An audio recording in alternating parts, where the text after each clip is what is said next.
Hello and welcome to the Topher Project. My name is Topher Field and I help busy people like you to keep up with the world as it changes around you. Many people like to say that we should leave COVID in the past. It's ancient history. What are you still banging on about that for? Well, I'm sorry, but it's not in the past, and I'm not going to stop banging on about it until we see some accountability, until the truth is actually told and known. And I'm very grateful for people that continue to ferret out the truth and uncover what really went on and cut through a lot of the lies and deceptions from that era. One such person is Dr. Suzanne Niblett, and I nearly fell off my chair when I heard what she had come across, and you won't believe what she had to go through in order to get it. And no, that's not clickbait. Those of you that follow my work, you know I don't use the "you won't believe" very often, but in this case, I think it's appropriate. So without further ado, Dr. Suzanne Niblett, thank you so much for coming on the Topher Project. Thank you for having me, yes. We do need to be a little bit circumspect in how we say what we say with this particular video, but I've no doubt that our viewers will have no trouble understanding what it is that we're talking about. To introduce it, I guess, we're talking about your search for the truth and for answers regarding how many people suffered extreme adverse events as a result of a certain jab that was administered during the COVID period. And we're not talking about speculative stuff here. You wanted the hard, cold evidence. Tell us a little bit about what you found and what you had to go through in order to get that evidence. Okay, well, I've been looking at the adverse events that are reported to the public database of the Therapeutic Goods Administration, the DANE. And in the process of that, obviously, we saw there was an onslaught of adverse event reports during 2021, and there's been a continued report since then. But the deaths were what was concerning me, and the serious adverse events. And so I've been doing some searching to try to get some answers. And I guess for me, I was wanting to actually look at the data myself and review whether, my interpretations, of whether there are signals there, etc. Now, one of the things that they do, obviously, they collect the data to start with. So adverse event reports are submitted to the TGA. They're reviewed and then they're placed onto the DANE after that review process. And then they assess them for whether or not there's a signal. So does it look like there's some sort of a safety signal? And once they've identified a safety signal, they then look at the causality factor. Now, part of a causality review is generally looking at, there's a number of factors that they will look at. Plausibility of, is there some physiological mechanism that can cause the particular adverse event, and some sort of explanation that you can connect back to the way that the vaccine works. But a key one is looking at the temporal relationship. So obviously, I don't want to harp on this too much because also vaccine injuries, sometimes people will argue it's not one because it's not temporally related. But obviously, if it is immediately temporally related, that's more significantly. There's more likely to be a signal there. It's something that you would think would trigger people looking at more closely, and particularly if it's a person who's healthy, who's young age, who hasn't got a lot of comorbidities. Yeah. So in general, I was wanting to get the information from the Therapeutic Goods Administration in regards to how long was it from when the person had the vaccine to when they died. And this is just to mention, just to remember that when we talk about these are individuals, they're not just data. So there was 1,000 at the time that I started to look at chasing this up. There was around about 1,000 deaths. Over the time that I was looking at it, it grew and it's up, I think now 1,042 deaths that have been reported to the DANE, where they have a listing that a COVID vaccine is a suspected medicine. Well, I'm sorry to interrupt my interview with Dr. Suzanne. That's an important topic to talk about. But unfortunately, I have bills to pay. And when I cover topics like this, it's very risky for me to monetize it through ads on YouTube. So I really do depend on you guys. I can't get sponsors and I can't get advertisers because I do stories like this and I bring on guests like Dr. Suzanne. So I'd love for you to head over to goodpeoplebreakbadlaws.com, grab a copy of my best-selling books, about civil disobedience, or my DVD of my award-winning documentary Battleground Melbourne, or in fact my merch, which includes my t-shirts, my hoodies in various different designs and colours. Or if you've already done that, you've already got my books, you've got my DVDs, you've got a shirt or two, and you'd love to support my work and make it possible for me to keep doing what I do, then please just head over to topherfield.net. Now, you should sign up to my email list while you're there, but also find the Buy Me a Coffee button. I'd really appreciate you sending a few dollars my way via that mechanism so that I can keep paying the bills and keep bringing you stories like this, even though they are very difficult to monetize on YouTube. This is what I do full time now. I used to, for 16 years, I've been a commentator, and I used to have another job the whole way through. I now do this full time. That's why I'm able to bring you so many stories, multiple videos, most days of the week. But that takes a toll, and it comes at a cost. And I really appreciate those of you that have taken the time and gone to the trouble to buy my merch or to support me through the Buy Me a Coffee button. Enough about me. Let's get back to Dr. Suzanne. Now, And for the sake of balance, we want to be very clear here. Those are people that are being reported really for the purpose of further investigation. And it's a case of we don't know yet what the exact cause would be, but these are worth looking into. Would that be fair? Absolutely. Of course, there's going to be coincidental. There'll be a death that just may happen to occur on the same day as the vaccine's being given. Now, normally, one of the things with the spontaneous system, like the TGA operates, is that it is generally reported when there is some level of suspicion by the clinician or health professional, as opposed to, say, for example, when you're looking at an active database like the AUSVAC Safety, it's more readily that someone might just report that they had something happen. It's not necessarily that they thought it was to do with the vaccine. It's a slightly different system. So there's a little bit more gravity given, I think, to reports that are given to the TGA. But as you mentioned, it still can be coincidental, which is what the importance of the causality assessment is.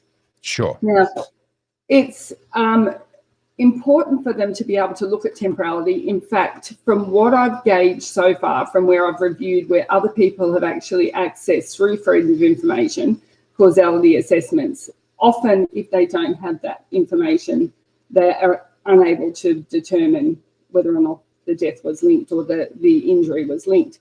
So sorry, again, just for the sake of clarity, you're saying that a causality assessment is done and the result of that assessment is that it's inconclusive, or that, in fact, there wasn't a causality assessment?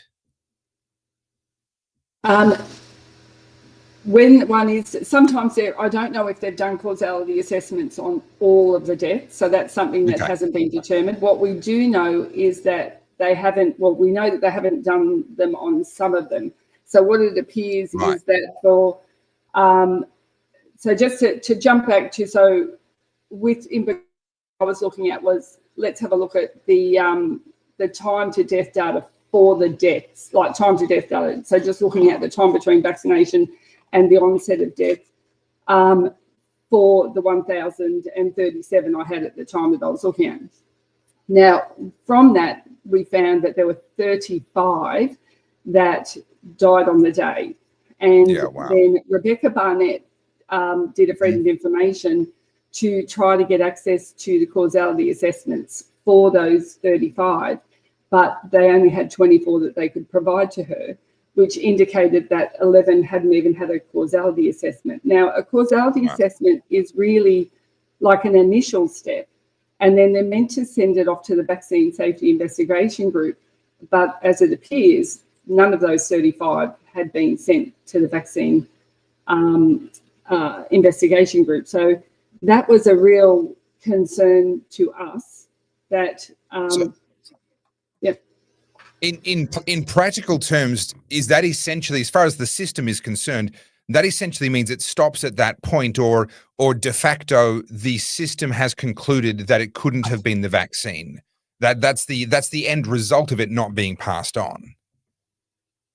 Basically, I think that their attitude is that they don't do these assessments to determine that the vaccine isn't linked. They look at whether they can give some sort of definitive causality by having a look at it in detail.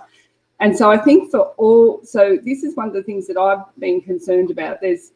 Whilst there was the 35 that we looked at and that we actually applied for the causality assessments for, there was also in the group, so basically I applied for, just to jump back again, I started to go through a process of getting access to this data back in December 2023, working with Leon Anderson, whose brother passed away 6 weeks after the vaccine. So he's been very interested in following some of this information up.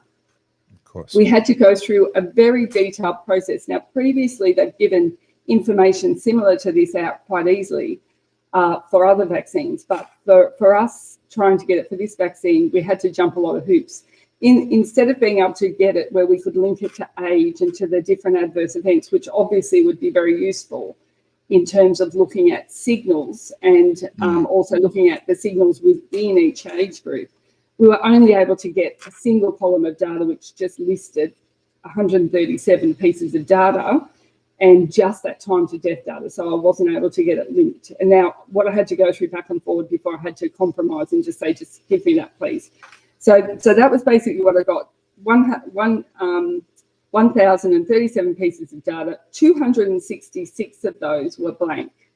So they had no time to death data. So while we're talking about this 35, I think it's really important we don't know how many of those 266 were also on the same day.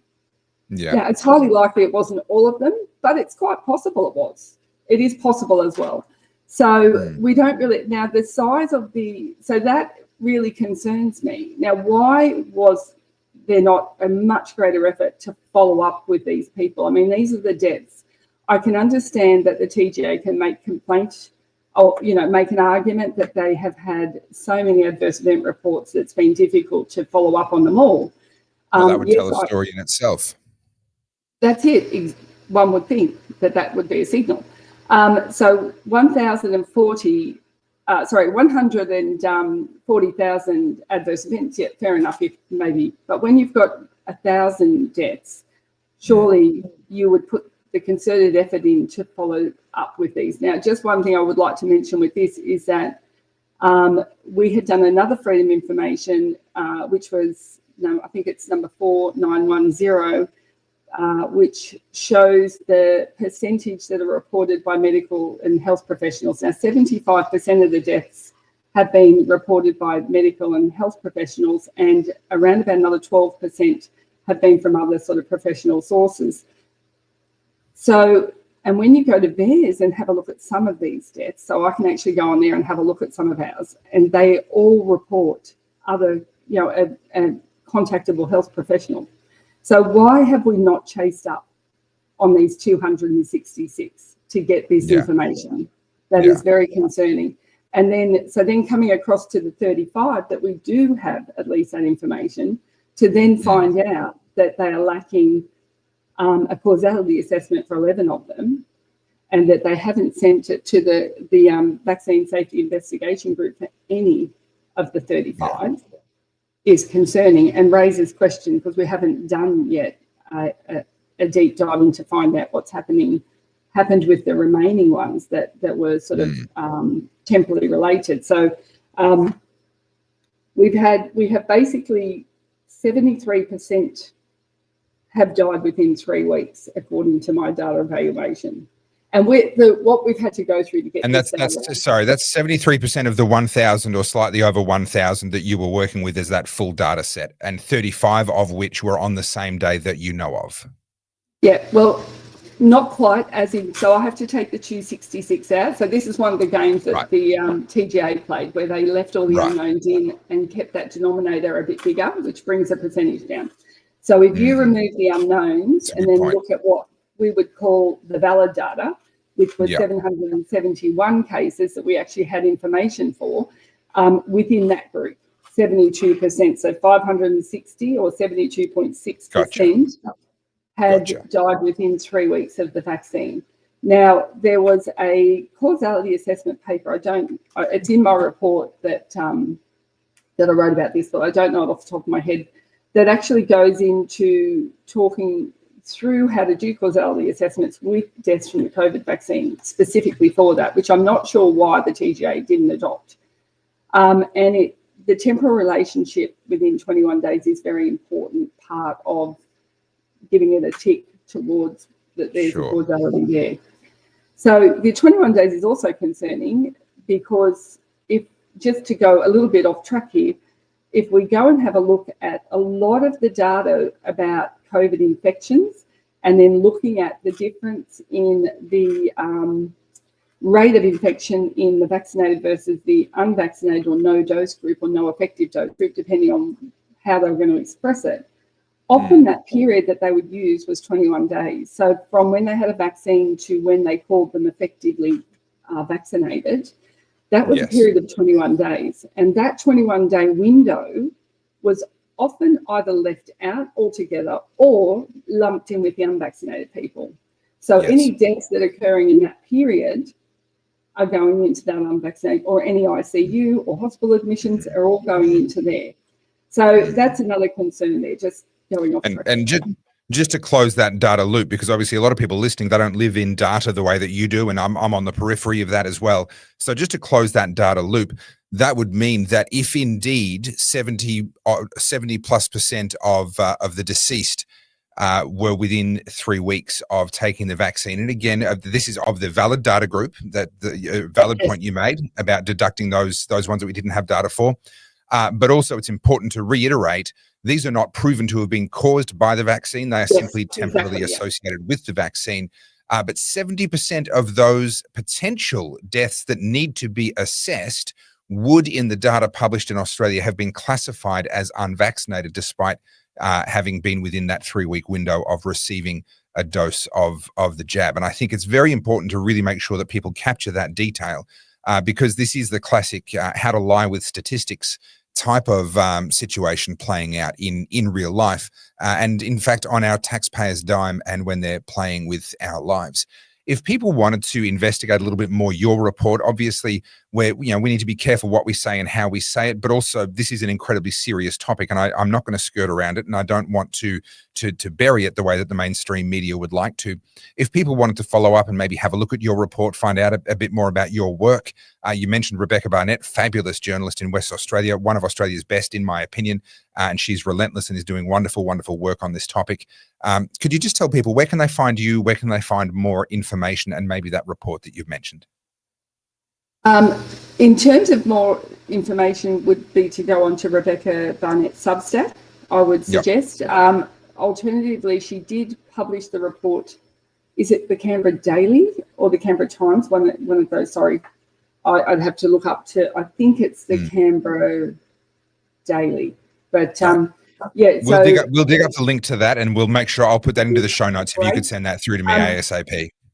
Yes, and I can send you the link to, do you have Rebecca's Dystopian Down Under Substack link?